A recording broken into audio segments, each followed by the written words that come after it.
Hello વિદ્યાર્થી મિત્રો, હું તમારું માનવ ક્લાસીસમાં ફરી હાર્દિક સ્વાગત કરું છું। તો ફટાફટ આપણી ચેનલને લાઇક એન્ડ સબસ્ક્રાઇબ કરી નાખો। તો આપણે આજે ધોરણ 6 નો હિન્દીનો છઠ્ઠો પાઠ લાવ્યા છીએ। તો સબસ્ક્રાઇબ કરવાનું ભૂલતા નહીં અને તમારા ફ્રેન્ડને પણ શેર કરી દે, જેથી એને પણ અમારા બધા વિડીયો મળી રહે।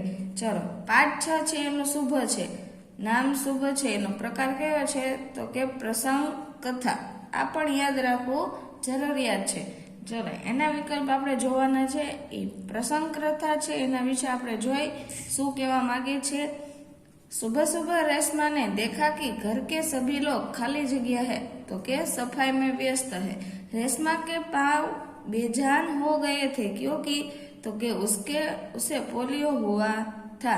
रेशमा अब कितने साल की हुई थी तो के 11। रसोई घर फिर से चमचमाने लगा क्योंकि तो के सभी वस्तु साफ करके व्यवस्थित रखी थी। पांचवू छे, बाजार से सामान कौन लेकर आया तो के रेशमा। रेशमा का घर जगमगाने लगा क्योंकि तो के दीपावली का त्योहार था। खाली जगह अंधेरे पर उजाले की जीत का त्योहार है तो के दीपावली। रेशमा ने गोलू से चिल्लाकर कहा कि तुम्हारे पीछे फटाका है। हमें नीचे एनी खाली जगह जोई रिक्त स्थानों की पूर्ति कीजिए। पहलू छे, रेशमा खाली जगह साल की थी तभी उसे दोनों पैरों काम नहीं कर रहे थे तो के 5।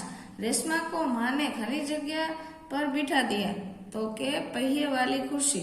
खाली जगह पर अच्छाई और खाली जगह पर सत्य की सदा जीत होती है, बुराई ने असत्य। रेशमा दादा दादी के साथ खाली जगह जला रही थी तो के फूल जड़िया। હવે પાછા ખરા ખોટા છે तो के रेशमा बहुत डरपोक लड़की थी तो के खोटू। माँ को हलवा बनाने के लिए जरूरी सामान चाहिए था, खोटू। रेशमा गोलू के लिए टॉफी लाई थी, साचू। दीपावली के दिन श्री कृष्ण रावण को पराजित करके अयोध्या लौटे थे, खोटू। रेशमा जिंदा दिल्ली और परिश्रम से अपना जीवन जी रही है, साचू। હવે છે પ્રશ્ન, એમાં પ્રશ્ન નંબર 4 में 1-2 वाक्य के उत्तर लिखिए। तो के पहला प्रश्न है, रेशमा ने माँ से क्या शिकायत की तो रेशमा ने माँ को शिकायत करते हुए कहा कि घर की साफ सफाई का कोई काम उसे क्यों नहीं सौंपा गया। रेशमा अपना जीवन किस तरह जी रही है तो कि रेशमा अपना जीवन परिश्रम और जिंदा दिली से जी रही है। रेशमा किसकी आंखों का तारा है तो कि रेशमा परिवार के सभी सदस्यों की आंखों का तारा है। माँ क्यों परेशान थी तो कि माँ को लड्डू बनाने के लिए जरूरी सामान चाहिए था। सामान लाने वाला घर में कोई नहीं था, इसीलिए माँ परेशान थी। पची छे, दीपावली कैसे त्योहार है तो कि दीपावली अंधेरे पर उजाले की जीत का त्योहार है। गोलू अपने दोस्तों के साथ क्या करने में मग्न हो गया तो कि गोलू अपने दोस्तों के साथ पटाखे फोड़ने में मग्न हो गया। रेशमा हर सुबह अपने काम में कैसे जुट जाती है तो कि रेशमा हर सुबह नए इरादे के साथ काम में जुट जाती है। इस प्रसंग कथा से हमें क्या सीख मिलती है तो कि कथा में हमें सीख मिलती है कि हमें कभी भी हार नहीं माननी चाहिए और आत्मविश्वास के साथ आगे बढ़ना चाहिए। પછી છે प्रश्नों के उत्तर लिखिए। तो पहला प्रश्न जो है આપણે, सुबह से घर के सभी लोग सफाई क्यों कर रहे थे तो कि दीपावली का त्योहार निकट था, એટલે કે नजीक तो त्योहार से पहले सभी घरों में साफ सफाई हो जाए तो अच्छी तरह से त्योहार का आनंद ले पाए, इसीलिए सुबह से घर के सभी लोग साफ सफाई में कर रहे थे। बीजो प्रश्न है, माँ ने रेशमा के गाल सहलाते हुए क्या कहा तो कि माँ ने रेशमा के गाल सहलाते हुए कहा, हाँ बेटिया रानी, त्योहार के दिन है, भूल गई क्या पहले से ही साफ सफाई हो जाए तो अच्छी तरह त्योहार का आनंद ले पाएगी। रेशमा को घर की सफाई में क्यों नहीं लगाया होगा तो कि रेशमा जब 5 साल की थी तब उसे पोलियो हो गया था, उसके दोनों पैर बेजान हो गए थे। उसकी इसी शारीरिक कमी के कारण उसे घर की सफाई में नहीं लगाया था। रेशमा ने अपनी माँ के काम में किस तरह मदद की तो कि रेशमा ने साफ किए हुए डिब्बों पर लेबल लगाए, फिर वह एक एक बर्तन और डिब्बी डिब्बा माँ को देती गई और माँ उन्हें व्यवस्थित ढंग से रखती गई। इस प्रकार पहिएदार कुर्सी पर बैठे बैठे रेशमा ने माँ की मदद की। माँ ने रेशमा को बाजार क्यों भेजा? तो कि माँ को लड्डू बनाने के लिए कुछ सामान की जरूरत थी। रेशमा का भाई गोलू अभी बहुत छोटा था। रेशमा के पिताजी दफ्तर चले गए थे। दादाजी और दादी जी माँ को परेशान देखकर रेशमा ने माँ से कहा कि आप मुझे सामान की सूची और थैली दीजिए, मैं सामान ले आऊंगी। वह पहले भी एक बार सामान ला चुकी थी। उसकी आवाज में डरता थे, इसीलिए माँ ने रेशमा को बाजार भेजा। छठो प्रश्न है, दीपावली का त्योहार क्यों मनाया जाता है? इसी दिन श्री राम रावण को पराजित करके सीताजी और लक्ष्मण के साथ अयोध्या लौटे थे। इसी खुशी के मौके पर पूरी अयोध्या नगरी में दिए जलाए गए थे। असत्य पर सत्य की जीत की याद में और राम के अयोध्या आने की खुशी के हम आज भी दीपावली का त्योहार मनाते हैं। रेशमा ने गोलू को धक्का क्यों मारा? तो कि पटाखे फोड़ते समय गोलू ने एक पटाखे को बुझा हुआ समझकर छोड़ दिया था। कुछ देर बाद उसमें से चिंगारियां निकलने लगी। गोलू पटाखे की तरफ पीठ करके खड़ा था। रेशमा ने यह देखा और चिल्लाकर गोलू को हट जाने के लिए कहा, पर पटाखे के शोर के कारण उसे सुनाई नहीं दिया। रेशमा जल्दी जल्दी अपनी कुर्सी धकेलती हुई गोलू के पास पहुंची और उसे जोर से धक्का मारकर उसे पटाखे से बचा लिया। आठवां प्रश्न है, गोलू ने रेशमा को क्या कहा? क्यों? तो कि दीदी आप यह धमाकेदार धक्का मुझे हमेशा याद रहेगा, क्योंकि इसी धक्के के कारण आज गोलू की जान बची थी। रेशमा की शारीरिक कमी उसके इरादों में कभी बाधा नहीं बनी। भाव समझाए तो कि पोलियो की बीमारी के कारण रेशमा के दोनों पांव बेजान हो गए थे, परंतु शारीरिक कमी के कारण उसकी हिम्मत में कभी को कमी नहीं आई। वह अपने सभी काम आत्मविश्वास और लगन से पूरे करती थी। वह जिंदा दिली एवं परिश्रम से अपना जीवन भी जी रही थी।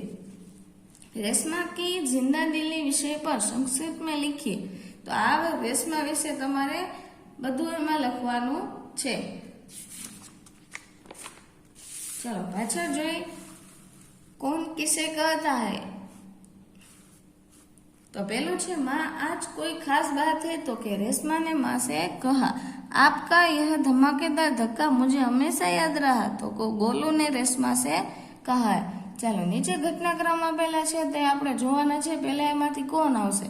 तो कि पहला एमांथी आवशे रेशमा बाजार से सामान लाई। पछी आवशे रेशमा का घर दियो की झिलमिल प्रकाश से जगमगाने लगा। पछी गोलू अपने दोस्तों के साथ पटाखे छुड़ाने में मस्त था। एना पछी आवशे चौथुं वाक्य रेशमा ने गोलू को जोर से धक्का मारा। पछी माँ ने रेशमा को कहा कहीं चोट तो नहीं लगी। पछी छठुं वाक्य एवुं आवशे सबने रेशमा की पीठ थपथपाई। हवे नीचे छे विशेषण पहचान कर लिखिए। तो रेशमा हिम्मती लड़की है। हिम्मती लड़की है तो शुं आवशे? हिम्मती। छोटा बच्चा फिसल गया। केवो छोकरो? तो कि छोटा। कक्षा में 10 लड़कियां बैठी है। तो कि कितली? तो कि 10। उसकी हर सुबह नई सुबह आती है। तो कि हर अने नई। कुत्ता वफादार प्राणी है। तो कि वफादार। यह हमारा पुराना मकान है। तो कि पुराना। नीचे समानार्थी અને વિરુદ્ધાર્થી આપેલા છે। જોઈએ આપણે પેલું સમાનાર્થી જોઈ વ્યસ્ત, લીન અથવા મગ્ન, दृढ़ता तो मजबूती, तहेवार तो उत्सव, व्यवस्थित तो तरीके से, बाधा तो अड़चन, दैनिक तो रोजाना। हवे छे विरुद्धार्थी तो एमां सफाई तो गंदगी, खुशी तो गम, प्यार तो नफरत, व्यवस्थित तो अव्यवस्थित, प्रकाश तो अंधकार, जीत अने तो हार। ચાલો હવે આપણે મુહાવરેકા અર્થ જોવાના છે અને તેના વાક્ય બનાવવાના છે। ચાલો અહીંયા અર્થ આપેલા છે એ તમારે ફરજિયાત લખવાનું। જો વાક્યમાં તમને તમારી રીતે કોઈ આવડી શક્યું તો એ તમે બનાવી શકો છો। જાન આના તો કે ચેતના આના અથવા ચેન મિલના। આ વાક્ય તમારે તમારી રીતે પણ બનાવવાનું। એમાં ખાસ યાદ રાખો જે પ્રશ્ન હોય જાન આના, જો મેં અહીંયા બનાવેલું છે પાણી દેખકર મુસાફિર की જાન મેં જાન આ ગઈ. તો એવી રીતના એ પ્રશ્ન એમાં તમારે આવવો જોઈએ, ખાસ યાદ રાખવાનું છે. ચલો, આંખો કા તારા હોના તો બહુત પ્યારા હોના. પછી આવાજ દેના તો પુકારના, હાથ બટાના તો કામ में मदद करना, आवाज दब जाना तो आवाज सुनाई न देना, पीठ थपथपाना तो शाबाशी देना, खिलखिलाकर हंसना तो खुलकर हंसना, जिंदा दिल होना तो खुश मिजाज होना. चलो, આ રૂઢિપ્રયોગ પૂરા થાય છે એટલે મુહાવરા કયા પૂરા થઈ ગયા. હવે નીચે આપણે જોઈએ ઉપયોગ કરકે અર્થપૂર્ણ વાક્ય બનાવવાના છે. આ બધા હેલો इसीलिए અને તાકી છે તેનું વાક્ય બનાવીએ આપણે. ऋषभ सदाचारी है इसीलिए सब उसका सम्मान करते हैं, मेहनत करो ताकि पास हो सको. જો इसीलिए અને તાકી બંને આવી ગયું શબ્દ, એવી રીતના બનાવવાનો છે. પછી છે નીચું क्योंकि અને जबकि. तो કે राम विद्यालय नहीं आया क्योंकि वह बीमार था, राम विद्यालय नहीं आया जबकि उसे पता था कि आज परीक्षा है. हेलो, और અને બે માત્ર વાળું और. सभी रामलीला मैदान की ओर गए અને शिवाजी और औरंगजेब के बीच में कई युद्ध हुए. પછી નીચે જે બે છે मैं અને मैं बहुत सुंदर हूँ. પછી आकाश में चांद बहुत सुंदर लगता है. कने रसवाई की घने दीर्घ है. तो के उसने कहा कि मेरी अंगूठी सोने की है અને मेरी अंगूठी सोने की है. ચાલો, વાક્ય હતા પાછળ જોઈએ. વચન પરિવર્તન તમને આપેલું છે. લડકા તો લડકે, કમરા તો કમરે, લડકી તો લડકી, ઘટના તો ઘટનાએ, પુસ્તક તો પુસ્તકે, दोस्त तो दोस्त, मैं तो हम, झटका तो झटके. ચલો, નીચે શબ્દ ક્રોસ ક્રમમાં આપેલા છે. કકાવારી પ્રમાણે જો પેલા સ્વર આવતો હોય તો સ્વર કરવાના આવશે એમાં. પછી નીચે મેરા મિત્ર વિશે નિબંધ આપેલો છે. તમને તમારે પાકી બુકમાં લખાવે તે રીતે તમારે લખવાનો રહેશે. નીચે દીપાવલી વિશે લખેલું છે, જે તમને નિબંધ આવશે જ, કેમ કે દિવાળી નજીક આવે છે તેના માટે. તો આમાંથી તમને તમારા મેમ લખવા આપે તો તમારે સરખી રીતના લખીને પાકો કરી લેવો. ચાલો, અહીંયા વિડીયોને આપણે વિરામ આપશું. તો ફટાફટ આપણી ચેનલને લાઈક એન્ડ સબસ્ક્રાઇબ કરી નાખો, જેથી અમારા વિડીયો તમને બધાય મળી રહે અને તમારા ફ્રેન્ડને પણ શેર કરી દે.